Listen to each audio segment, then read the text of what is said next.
generic intro into that goes. I'm here back with another episode of Overanalyzing Avatar. Today we have the Siege of the North Part 1, which is, I believe, the penultimate episode for Book 1 of Avatar. You can check my reaction to the last Overanalyzing Avatar video that I did, which was the Waterbending Master where we met Paco. I believe that was his name. His name is Paco. I'll leave it right up there. I'll also give a link down below in the description to check that out. And you all told me that apparently Katara's grandmother left the North Pole and left the engagement because she got pregnant with what we believe was, which was Katara's mother. So, and it was like, I think it was, he was the father, like Paco was the father. So therefore Paco, actually, yeah, Paco's actually a friend of mine I went to high school with, who's now a rapper. That's a complete tangent, but apparently that's Katara and Sokka's grandfather. So when he meets back up later on in book 3 or whatever, it's like, how about your new grandfather? He was always their grandfather. I read every single comment, so leave them down below. That's how I know about that. Also, shout out to the patrons. They get the videos a day early. It allows me to have a paywall channel. I could not do this if it was not for them. I hope I can make your day just a tiny little better. I'm trying to do 100 videos for the month of December. We're approaching Christmas. I know seasonal depression is a real thing that affects a lot of people, so hopefully I can maybe make you smile for a little bit. I'm uploading a ton of videos. It is absolutely insane. I do this all myself, and I read every single comment as well. So I'm just trying to make your day a little bit better. But thank you so much for being here. Hope to subscribe to some of those future videos. But let's go ahead and jump into the Siege of the North Part 1. All right. Here we go. So in the establishing shots, also, if any scenes are ever blurred, dash in the ice wall, and was to me, because like it was wall. Good thing Zuko or the Fire Nation didn't find out about the 100-foot hole in your wall, guys. Yeah, which happens later, doesn't it? Very basic, my guy. Immediately, we can see a visual improvement with Katara. We know that waterbenders make their defense their offense, but Katara hadn't learned that yet. In her fight with Pacu, she would block moves head on, or simply take the hit. Right here, we get to see her apply a more skillful form of defense. Yeah. You've advanced more quickly than any student I've ever trained. Even you have proven that with fierce determination, passion, and hard work, you can accomplish anything. That's your granddaughter. Alone is not enough. This feels right. Katara overtakes Aang in skill through pure dedication. Super cool that can feel organic just by how well we know the characters. I feel like it's the fish. Or no, she turned to the moon. My bad. This is wrong. What's wrong? We're taking a walk. I'm engaged. It just feels... All because of schooling doesn't mean you can't. I can't believe you do this every day. Oh yeah, flying's probably a thing. We pretty much live up here. Is it always this cold in the sky? You ain't. I mean, come on, man. Yeah, I'm getting some serious mixed signals from you right now. Why can't you be like Meng? Why can't you just stand behind a barrel and be reasonable? These black snow shots are really cool. It shows us the scale from both sides of the upcoming battle. It reminds us of the size of the Northern Water Tribe, but as Sokka puts it, from the looks of this stuff, I'd say there's a lot of them. That's a lot of pollution. What you wish for, Admiral. History is not always kind to ruining everything. This will be nothing like your legendary failure at Ba Sing Se. I hope not, for your sake. Iroh has never really felt tortured about losing at Ba Sing Se, only his son's death. So this conversation takes on a bit more of a somber tone, knowing that that's what Iroh's referencing. Do you have a plan? Yeah, they think he cares about losing. Are you? We'll see Ba about Sing that. Se than losing his son. Wrong? We have to go. No, Sokka, wait. I can't see you anymore. Not at all. I really wish we just got one more episode in the North Pole, so we could spend more time with Yue specifically. She seems so flippy-floppy, and I feel like if we had a little bit more time with her, flippy-floppy could feel more like torn between love and duty. Does this guy just have a fish hook on his hat right now? With great sadness, I call my family here before me. You feel like there'd be more people there. That some of these massive city are about to vanish from our tribe. Classic characters such as Pacu, Yue, and punchable face water tribesman 37. I'm going to need volunteers for a dangerous mission. Count me in. I do like this moment since Sokka snaps to attention, but no one else announces verbally that they're in. So that's kind of the thing that I would look back on personally and be like, man, I look like such a jackass there. So make it a big deal out of it. Mark of the wise, mark of the trusted, and mark of the probably gonna be a closed casket type deal for you. I wasn't there when the Fire Nation attacked my people. I'm gonna make a difference this time. That's right, Aang. I have a feeling he was sitting here thinking about Gyatso, thinking about his friends. Zach Tyler doesn't get enough credit for his voice acting of Aang. So many times he hits the scene just right, just like right here. Here's the shot any other voice acting? Intro. Pretty sure no one missed that. What how much you got paid to be Aang? That it's on the shot where Katara says, "But I believe That would honestly be a voice actor I would love to meet at like a convention or something. I was wrong something. about the face paint being only a Sokka thing. These guys have some too, even though you only see them for a split second and in the background once or twice more. Does this make a lot of sense? I'm guessing the people that have the markings are so would a scale ship just go head on into battle soldiers without any backup? This seems like straight up suicide to me. Like as of right now, there is no backup within visual distance. These guys are doomed. Aang gets creative as hell taking these things out. I love it. And if you think about it, this might be the first time Aang has ever really gone forward towards a fight. It's a defensive action since he's defending the water tribe. Of course. But he went out there and took the fight to them for once, playing off his "I'm gonna make a difference this time" line. Also, Notice this mini Chibi boss shades guy's on a haircut? boat? He's kind of got the same bald with ponytail look as Zuko does. You think he got exiled too? If you really look at his weird chain hammers, you can see that there's blades on top. I can't believe this shit. I need it. This man is dead. Appa killed a man. No, people are more durable than that, but the idea of Appa killing a man deliberately. Oh look, they did episode 1. In this one split-second shot, you can see some soldiers got caught up in the ice platform. Which means they're gonna live? You guys just gonna leave them there? Yeah, I mean they'll live. I think it better be in the water. I count 124 ships plus the one the team just messed up. That's 125. That's a lot. I'm allowed to count things. I might count all the rocks at the secret tunnel next season. I don't even have an extra point. 125 ships. Hey, what the fuck? What's happening? Who are you? Yeah, okay. this is okay. If I may, somebody. Feature me here. I got to interrupt to talk about a moment that I really like in this episode, and that's when Aang goes out to fight the Fire Nation fleet, destroys a ship, and then only realizes, you gotta do it 100 times more. There's a whole navy here, and he collapses and he goes, I can't do this, guys. I'm just one kid.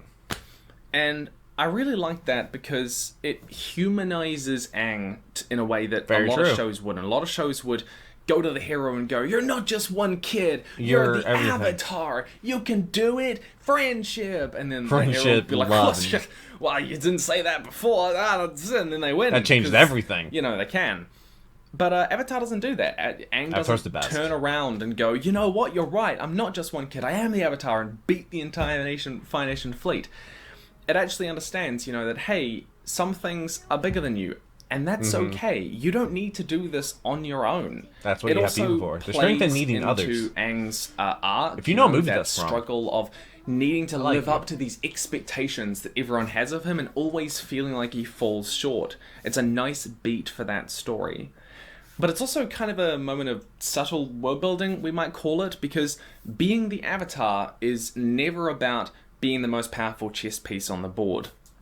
So seeing Aang, realize that he is the Avatar and use that power to destroy the Fire Nation fleet on his own, it would, I think, kind of undermine that messaging. And it would also be a lot less unique because we have a lot of stories where the main character is just the most powerful piece on the chessboard. They have a special power that is just being the biggest, beefiest thing.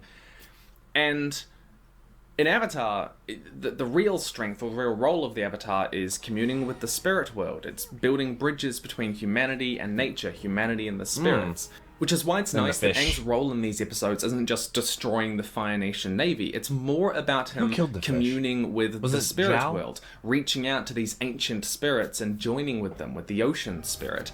It's about him embodying those values of what it means to be the Avatar, which I think is much more of the struggle in these episodes than it is just him becoming the biggest chess piece on the board. I apologize for taking over the video. I will leave it back with you. I apologize for taking over the video. Am I on fucking open Wi-Fi? What happened? Fire Navy uniforms don't look like that.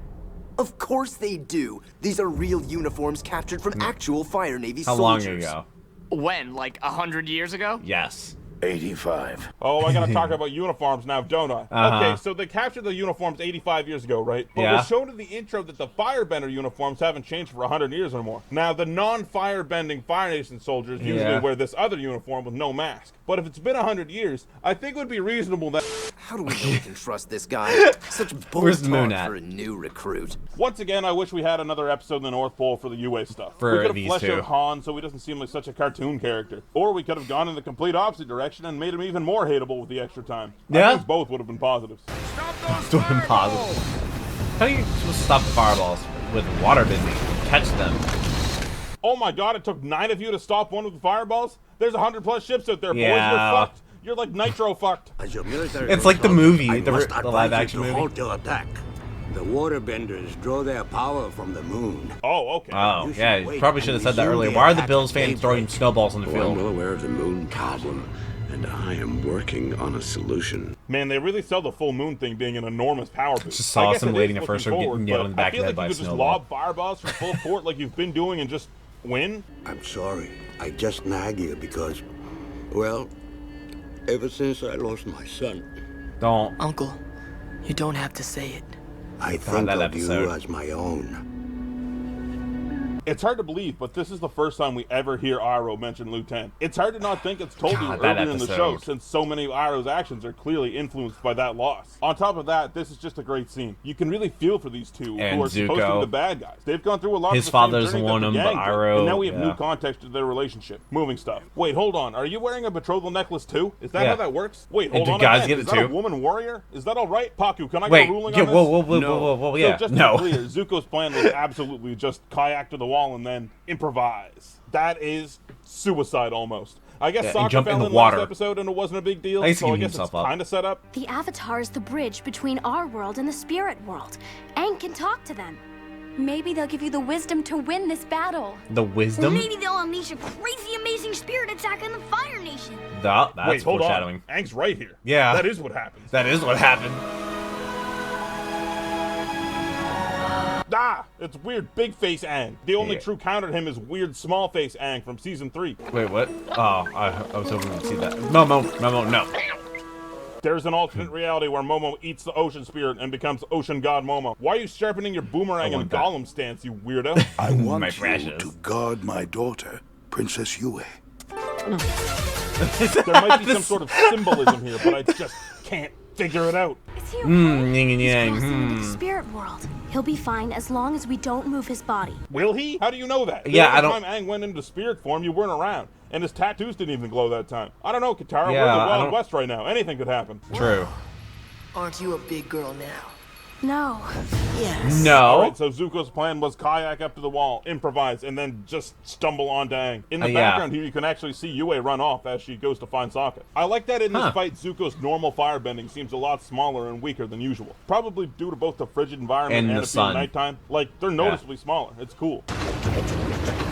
Also for the setting. What are we doing? What are we doing? It's Trunks! It's Naruto. I'm waiting for the Naruto. I'm waiting for Indiana Jones. Okay.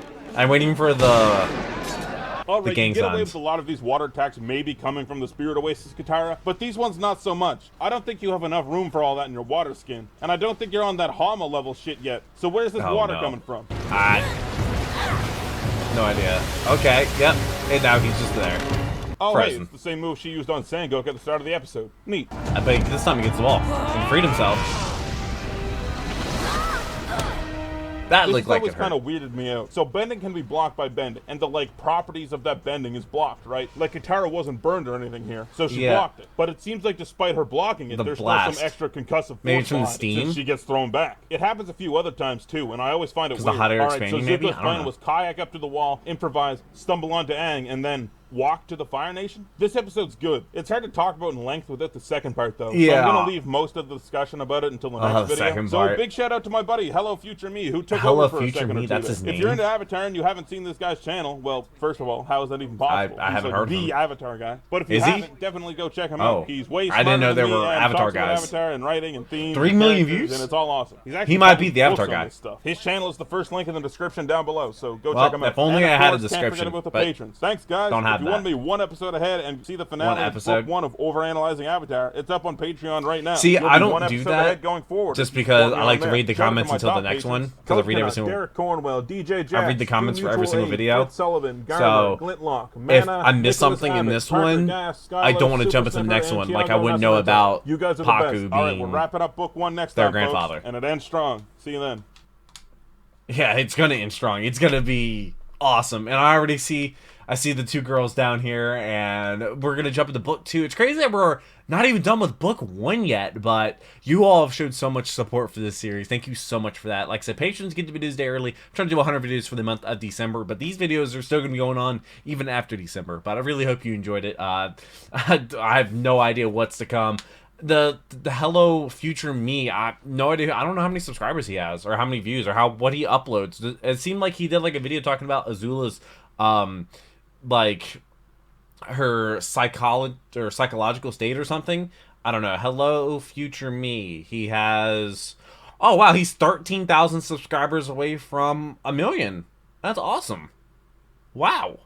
I hope he hits 1 million. He's gonna hit 1 million soon. I don't know if he'll hit it before New Year's, but 1,000 a day, he'd be there as of right now. But I really hope you enjoyed this video. Like I said, you check out the original video link down below in the description. But I hope you have a wonderful rest of the day. But until the next video, take care and cue the music.